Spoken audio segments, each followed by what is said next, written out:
By what means the papers out of which I have made a connected story came into my hands is the last point which the reader will learn from these pages, but it is necessary to prefix to my extracts from them a statement of the form in which I possess them. They consist, then, partly of a series of collections for a book of travels, such a volume as was a common product of the 40s and 50s. Horace Marryat's Journal of a Residence in Jutland and the Danish Isles is a fair specimen of the class to which I allude. These books usually treated of some unknown district on the continent.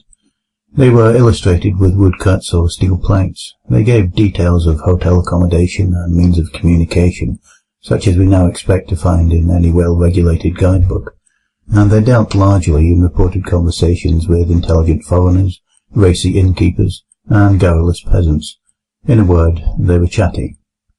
Begun with the idea of furnishing material for such a book, my papers as they progressed assumed the character of a record of one single personal experience, and this record was continued up to the very eve, almost, of its termination. The writer was a Mr. Wraxall. For my knowledge of him I have to depend entirely on the evidence his writings afford, and from these I deduce that he was a man past middle age, possessed of some private means, and very much alone in the world. He had, it seems, no settled abode in England, but was a denizen of hotels and boarding-houses. It is probable that he entertained the idea of settling down at some future time which never came, and I think it also likely that the Pantechnicon fire in the early 70s must have destroyed a great deal that would have thrown light on his antecedents, for he refers once or twice to property of his that was warehoused at that establishment.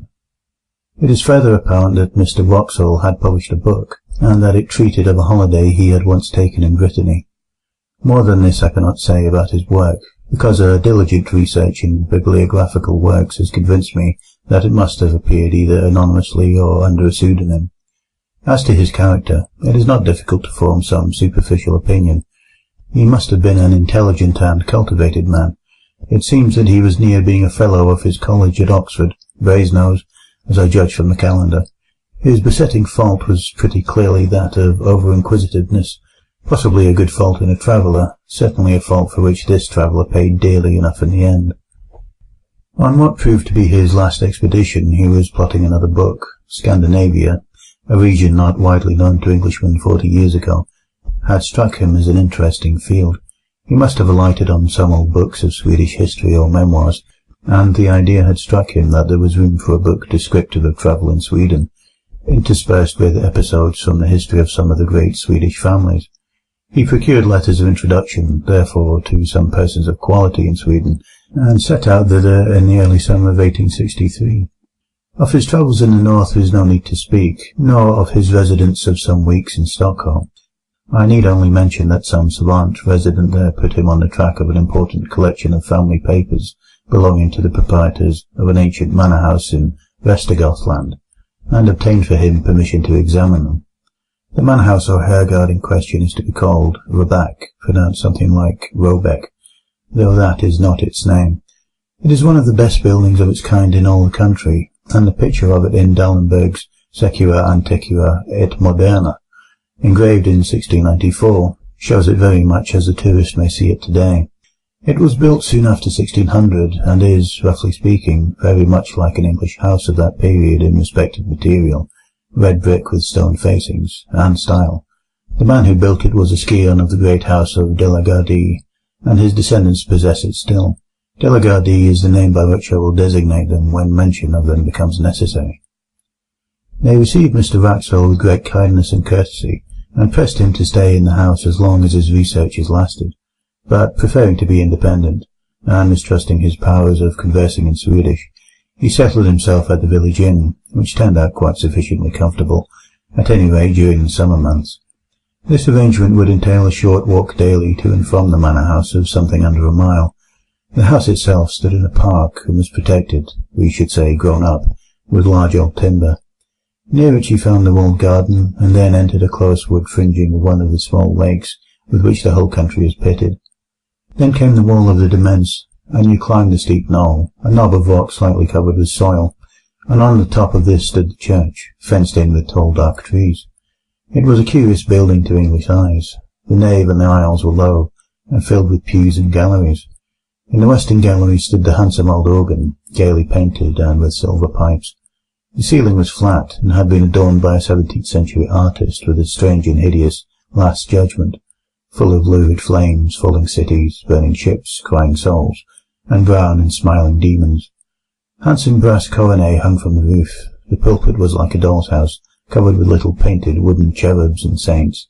A stand with 3 hourglasses was hinged to the preacher's desk. Such sights as these may be seen in many a church in Sweden now, but what distinguished this one was an addition to the original building. At the eastern end of the north aisle, the builder of the manor house had erected a mausoleum for himself and his family. It was the largest 8-sided building, lighted by a series of oval windows, and it had a domed roof, topped by a kind of pumpkin-shaped object rising into a spire, a form in which Swedish architects greatly delighted. The roof was of copper externally, and was painted black, while the walls, in common with those of the church, were staringly white. To this mausoleum there was no access from the church. It had a portal and steps of its own on the northern side. Past the churchyard the path to the village goes, and not more than 3 or 4 minutes bring you to the inn door. On the first day of his stay at Robeck, Mr. Wroxall found the church door open, and made these notes of the interior which I have epitomized. Into the mausoleum, however, he could not make his way. He could, by looking through the keyhole, just descry that there were fine marble effigies and sarcophagi of copper, and a wealth of armorial ornament, which made him very anxious to spend some time in investigation. The papers he had come to examine at the manor house proved to be of just the kind he wanted for his book. There were family correspondence, journals, and account books of the earliest owners of the estate, very carefully kept and clearly written, full of amusing and picturesque detail. The first De la Gardie appeared in them as a strong and capable man. Shortly after the building of the mansion there had been a period of distress in the district, and the peasants had risen and attacked several chateaux and done some damage. The owner of Robeck took a leading part in suppressing trouble, and there was reference to executions of ringleaders and severe punishments inflicted with no sparing hand. The portrait of this Magnus de la Gardie is one of the best in the house, and Mr. Wroxall studied it with no little interest after his day's work. He gives no detailed description of it, but I gather that the face impressed him rather by its power than by its beauty or goodness. In fact, he writes that Count Magnus was an almost phenomenally ugly man. On this day Mr. Wroxall took his supper with the family, and walked back in the late but still bright evening. I must remember, he writes, to ask the sexton if he can let me into the mausoleum at the church. He evidently has access to it himself, for I saw him tonight standing on the steps, and, as I thought, locking or unlocking the door. I find that early on the following day Mr. Wroxall had some conversation with his landlord. His setting it down at such length as he does surprised me at first, but I soon realized that the papers I was reading were, at least in their beginning, the materials for the book he was meditating, and that it was to have been one of those quasi-journalistic productions which admit of the introduction of an admixture of conversational matter. His object, he says, was to find out whether any traditions of Count Magnus de la Gardie lingered on in the scenes of that gentleman's activity, and whether the popular estimate of him were favourable or not. He found that the Count was decidedly not a favourite.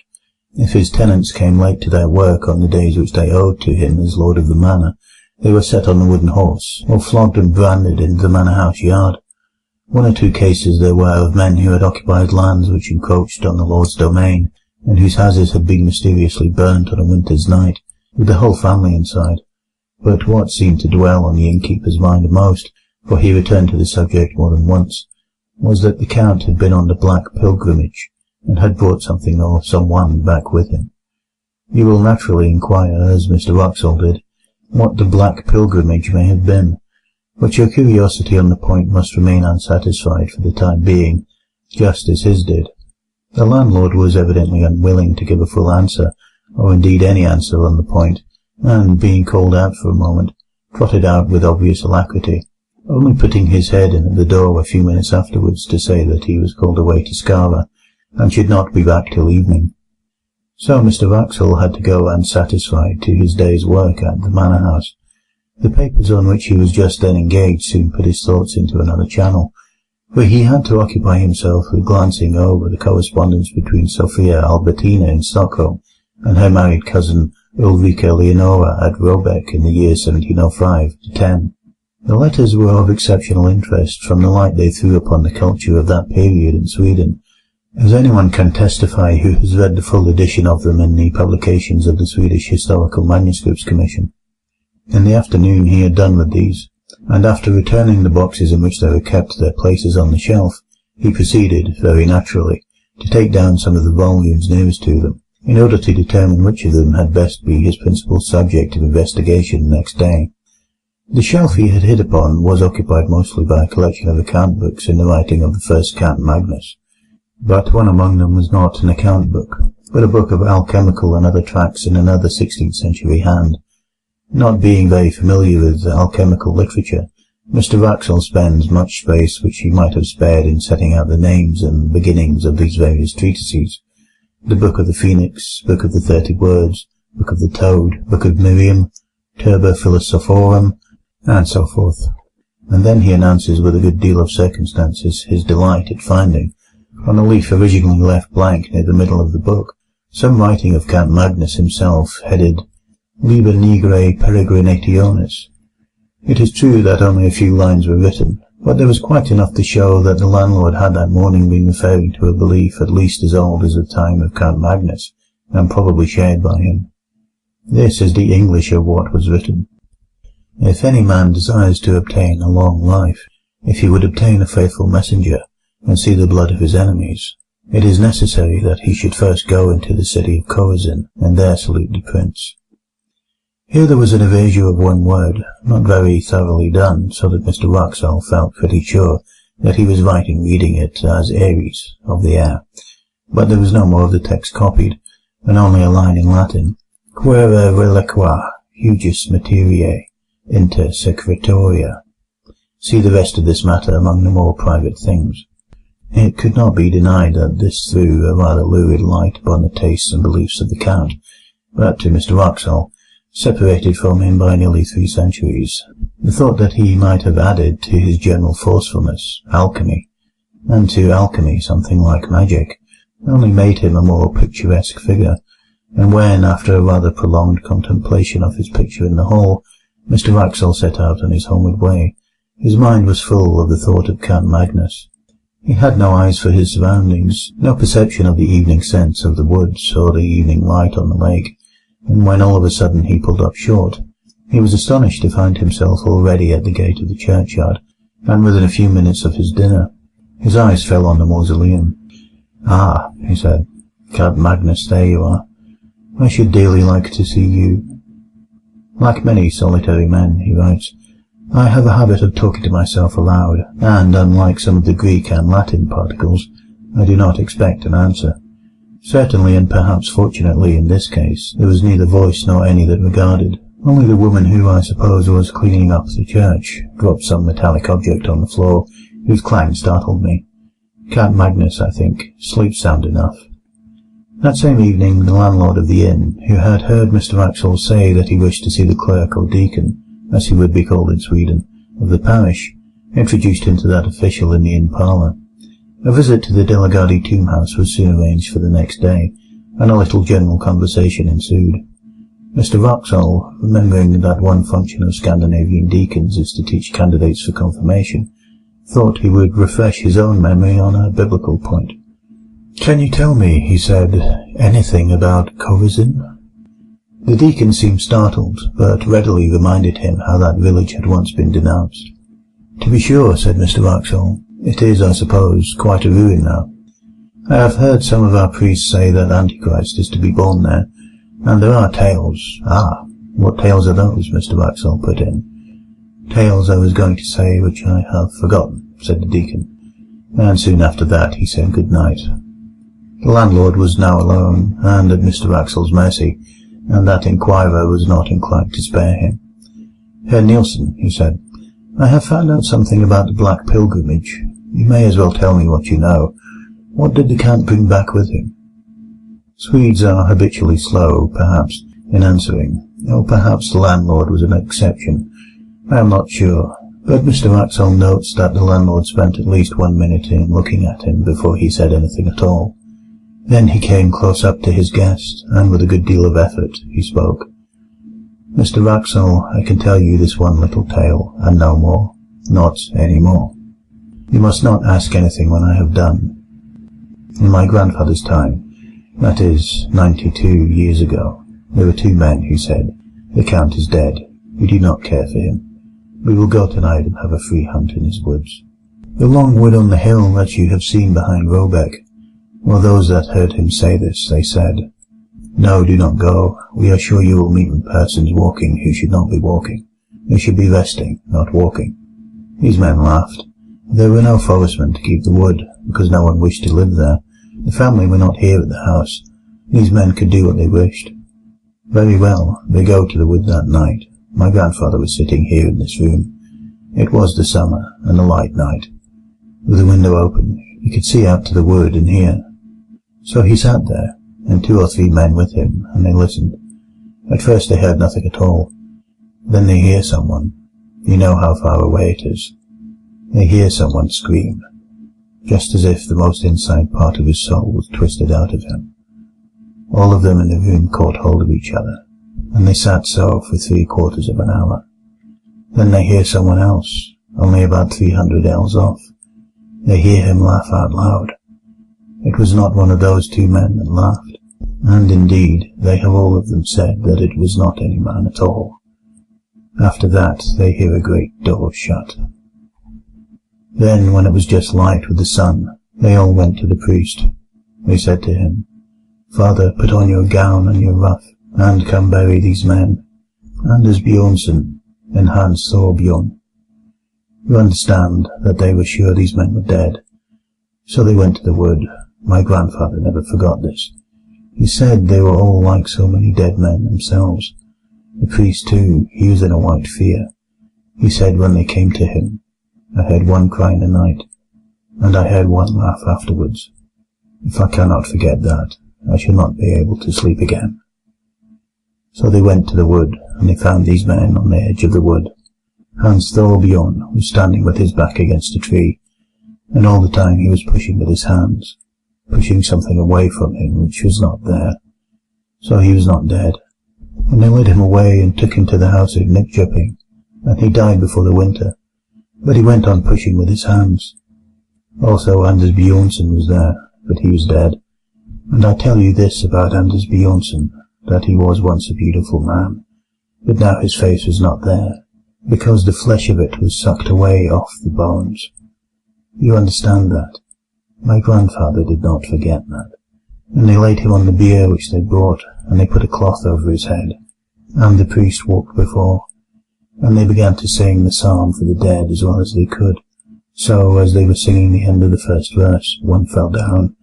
He was carrying the head of the bier, and the others looked back, and they saw that the cloth had fallen off, and the eyes of Anders Bjornsson were looking up, because there was nothing to close over them, and this they could not bear. Therefore the priest laid the cloth upon him, and sent for a spade, and they buried him in that place. The next day Mr. Wraxall records that the deacon called for him soon after his breakfast, and took him to the church and mausoleum.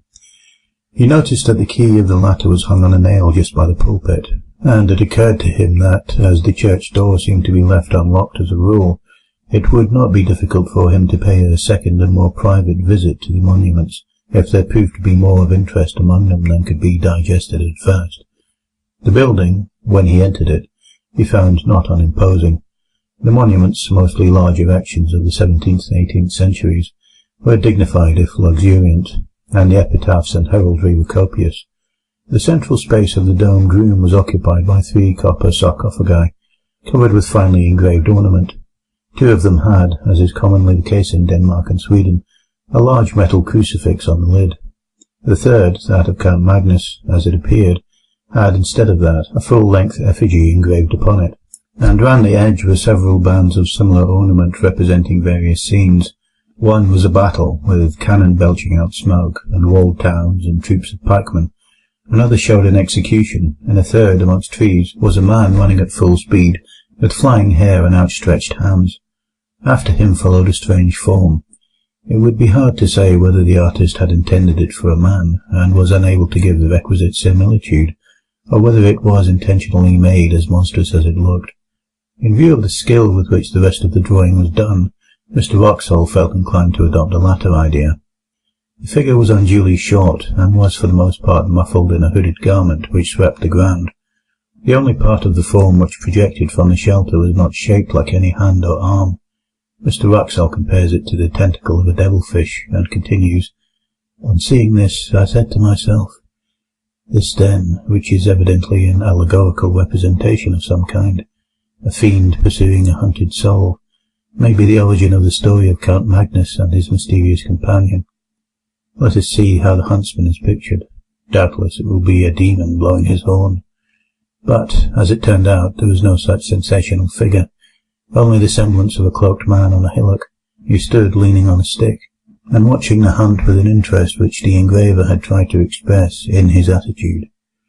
Mr. Wraxall noted the finely worked and massive steel padlocks, 3 in number, which secured the sarcophagus. One of them, he saw, was detached and lay on the pavement, and then, unwilling to delay the deacon longer or to waste his own working time, he made his way onward to the manor-house. It is curious, he notes, how, on retracing a familiar path, one's thoughts engross one to the absolute exclusion of surrounding objects. Tonight, for the second time, I had entirely failed to notice where I was going. I had planned a private visit to the tomb house to copy the epitaphs, when I suddenly, as it were, awoke to consciousness, and found myself, as before, turning in at the churchyard gate, and, I believe, singing or chanting some such words as, "Are you awake, Count Magnus? Are you asleep, Count Magnus?" And then something more which I have failed to recollect. It seemed to me that I must have been behaving in this nonsensical way for some time. He found the key of the mausoleum where he had expected to find it, and copied the greater part of what he wanted. In fact, he stayed until the light began to fail him. "I must have been wrong," he writes, "in saying that one of the padlocks of my count's sarcophagus was unfastened. I see tonight that 2 are loose. I picked both up and laid them carefully on the window ledge, after trying unsuccessfully to close them. The remaining one is still firm, and, though I take it to be a spring lock, I cannot guess how it is opened. Had I succeeded in undoing it, I am almost afraid I should have taken the liberty of opening the sarcophagus. It is strange. The interest I feel in the personality of this, I fear, somewhat ferocious and grim old noble." The day following was, as it turned out, the last of Mr. Wraxall's stay at Roebeck. He received letters connected with certain investments which made it desirable that he should return to England. His work among the papers was practically done, and travelling was slow.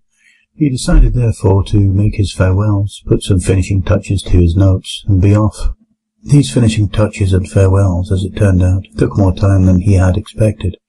The hospitable family insisted on his staying to dine with them. They dined at 3, and it was verging on 6:30 before he was outside the iron gates of Roebeck. He dwelt on every step of his walk by the lake, determined to saturate himself, now that he trod it for the last time, in the sentiment of the place and hour. And when he reached the summit of the churchyard knoll, he lingered for many minutes, gazing at the limitless prospect of woods near and distant, all dark beneath a sky of liquid green. When at last he turned to go, the thought struck him that surely he must bid farewell to Count Magnus as well as the rest of the De la Gardies. The church was but 20 yards away, and he knew where the key of the mausoleum hung. It was not long before he was standing over the great copper coffin, and, as usual, talking to himself aloud. "You may have been a bit of a rascal in your time, Magnus," he was saying, "but for all that I should like to see you, or rather—" Just at that instant, he says, I felt a blow on my foot. Hastily enough I drew it back, and something fell on the pavement with a clash. It was the third, the last of the 3 padlocks which had fastened the sarcophagus. I stooped to pick it up, and, heaven is my witness that I am writing only the bare truth, before I had raised myself there was a sound of metal hinges creaking, and I distinctly saw the lid shifting upwards. I may have behaved like a coward, but I could not for my life stay for one moment. I was outside that dreadful building in less time than I can write, almost as quickly as I could have said the words, and what frightens me yet more, I could not turn the key in the lock. As I sit here in my room noting these facts, I ask myself, it was not 20 minutes ago, whether that noise of creaking metal continued, and I cannot tell whether it did or not. I only know that there was something more than I have written that alarmed me, but whether it was sound or sight I am not able to remember. What is this that I have done? Poor Mr. Wraxall. He set out on his journey to England on the next day, as he had planned, and he reached England in safety, and yet, as I gather from his changed hand and inconsequent jottings, a broken man. One of the several small notebooks that have come to me with his papers gives, not a key to, but a kind of inkling of, his experiences. Much of his journey was made by canal boat, and I find not less than 6 painful attempts to enumerate and describe his fellow passengers. The entries are of this kind. 24. Pastor of village in Skane. Usual black coat and soft black hat. 25. Commercial traveller from Stockholm going to Trollhättan. Black coat, brown hat. 26. Man in long black cloak. Broad-leafed hat. Very old-fashioned. This entry is lined out, and a note added. Perhaps identical with number 13. I've not yet seen his face. On referring to number 13, I find that he is a Roman priest in a cassock. The net result of the reckoning is always the same. 28 people appear in the enumeration, one being always a man in a long black cloak and broad hat, and another a short figure in dark cloak and hood. On the other hand, it is always noted that only 26 passengers appear at meals, and that the man in the cloak is perhaps absent, and the short figure is certainly absent. On reaching England, it appears that Mr. Wraxall landed at Harwich, and that he resolved at once to put himself out of the reach of some person or persons whom he never specifies, but whom he had evidently come to regard as his pursuers. Accordingly, he took a vehicle, it was a closed fly, not trusting the railway, and drove across country to the village of Belchamp St. Paul. It was about 9 o'clock on a moonlit August night when he neared the place. He was sitting forward, and looking out of the window at the fields and thickets. There was little else to be seen, racing past him. Suddenly he came to a crossroad. At the corner 2 figures were standing motionless, both wearing dark cloaks. The taller one wore a hat, the shorter a hood.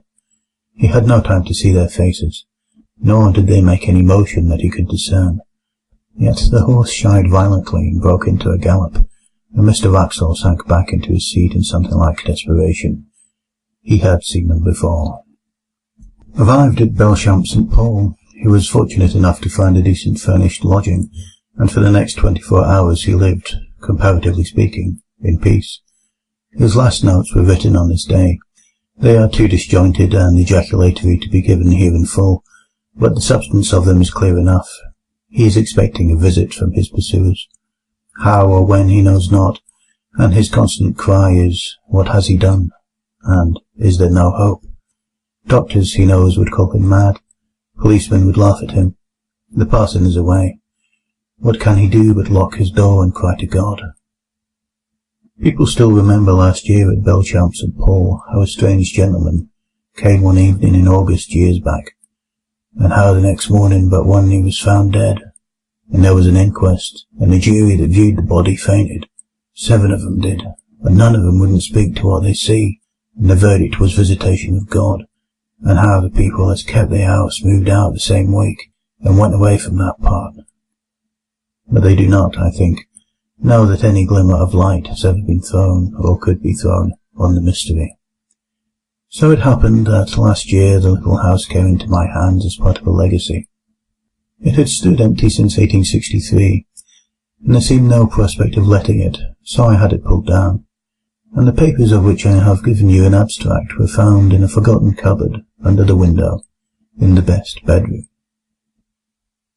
End of Count Magnus by M.R. James.